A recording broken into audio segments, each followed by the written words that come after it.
So the PS5 UI has finally been revealed.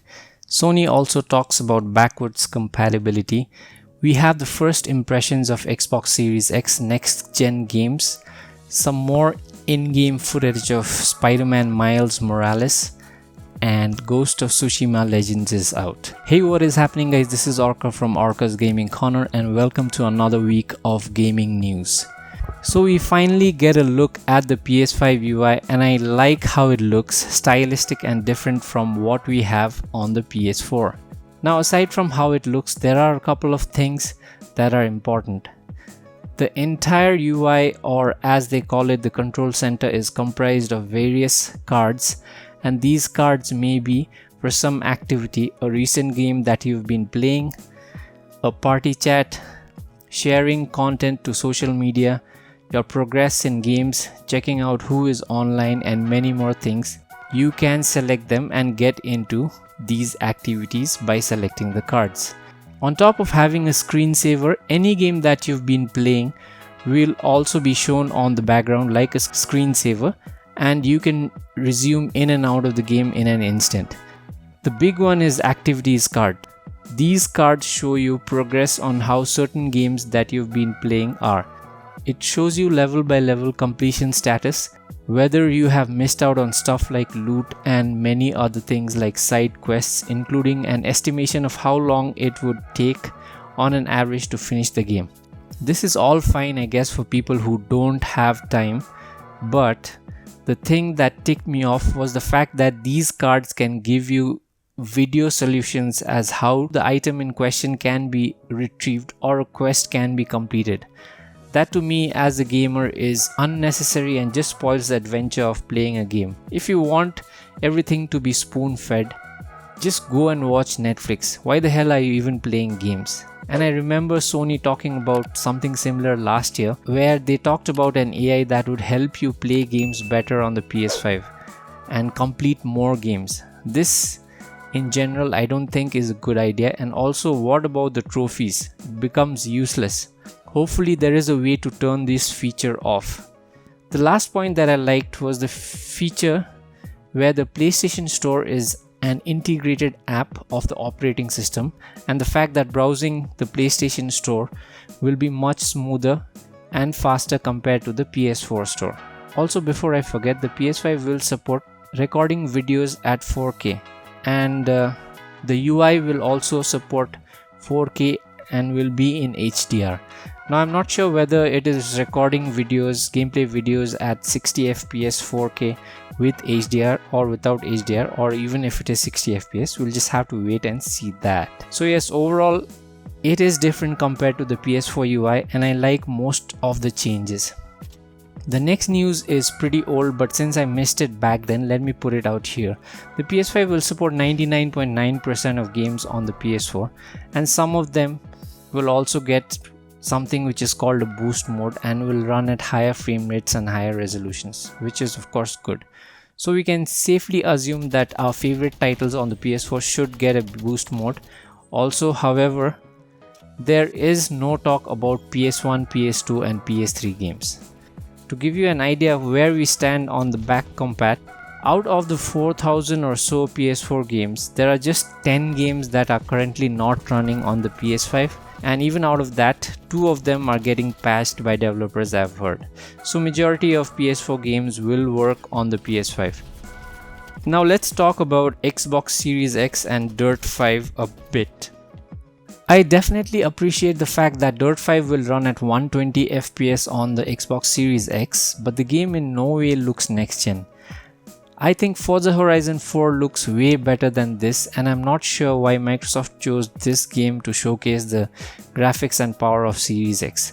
I feel it was yet another mistake, and there is almost no mode where the game runs at native 4K without any drops in resolution, keeping it at 60 FPS. And the fact that 120Hz or 120 FPS is only at 1440p is another downer. At least that is what I got to know from the Digital Foundry's video, which I've linked below. I'm sure they will hit 4K 120 FPS at some point. However, what happens to the image quality?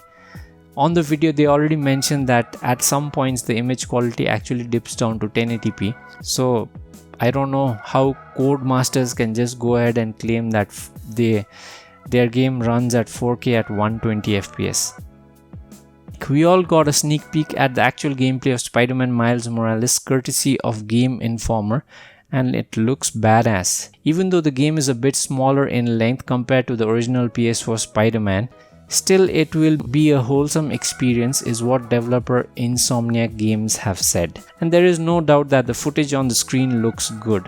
Also, the other thing is that the price of the PS5 Standard and the Digital Edition was revealed by Sony in India, and the PS5 Standard Edition will cost the same as the Xbox Series X, that is rupees 49,990, and the all digital edition will cost rupees 39,990, which is just 5,000 more than what the Xbox Series S costs in India, that is 34,990. That makes the Series S's market position rather precarious, because you have to understand that the PS5 Digital Edition is as good as the PS5 Standard Edition with 10.3 teraflops of GPU power and the same super fast SSD. It's just missing a Blu-ray drive. That means that all third-party games will run significantly better on the Digital Edition of PS5 compared to the Series S, because the Series S has just 4 teraflops of GPU power, which is less than half the power of the PS5. And also the memory is just 8 gigabytes, and that is also less, like half. The PS5 has 16 GB of memory, and the overall storage is 512 GB for the Series S, and the PS5 has 825 GB. So for just 5,000 more, you will get double the GPU power, double the RAM, and 300 GB more on the hard disk. So this is absolutely a no-brainer. Anyone thinking of buying a new console and are eyeing the Series S or the PS5 All Digital Edition, you should just wait and get the 5,000 extra or the $50 extra and buy the PS5 All Digital Edition, because there is no point in getting a significantly worse machine at $50 less, even if there is Game Pass. I'll just tell you this much. You can't get the best games on Game Pass. No Cyberpunk 2077, no Call of Duty Cold War, no Battlefield 6, no Baldur's Gate 3. None of the new Rockstar games will launch on Game Pass, and of course none of the upcoming Ubisoft titles. So Game Pass has Bethesda, but Bethesda are launching 2 PS5 timed exclusive, Ghostwire Tokyo and Deadloop next year, and the complete acquisition of Bethesda by Microsoft will happen somewhere mid of next year. Till the acquisition is completed, Microsoft I don't think can dictate terms to Bethesda on where their games, on which platforms their games will play. And Elder Scrolls 6 is very far away, as we've already heard that from Todd Howard. So the only game that may not release on the PS5 in 2021 is Starfield, but I'm pretty sure that will also release on the platform. So looks like the Series S is pretty much dead on arrival. With that, we come to the end of this week's video, and before I go, I want to remind you guys that Ghost of Tsushima Legends is out and I've been playing it, as well as the Call of Duty Cold War open beta on the PC. Like, share and subscribe to my channel Orcus Gaming Corner, and I'll see you next week with some more gaming news.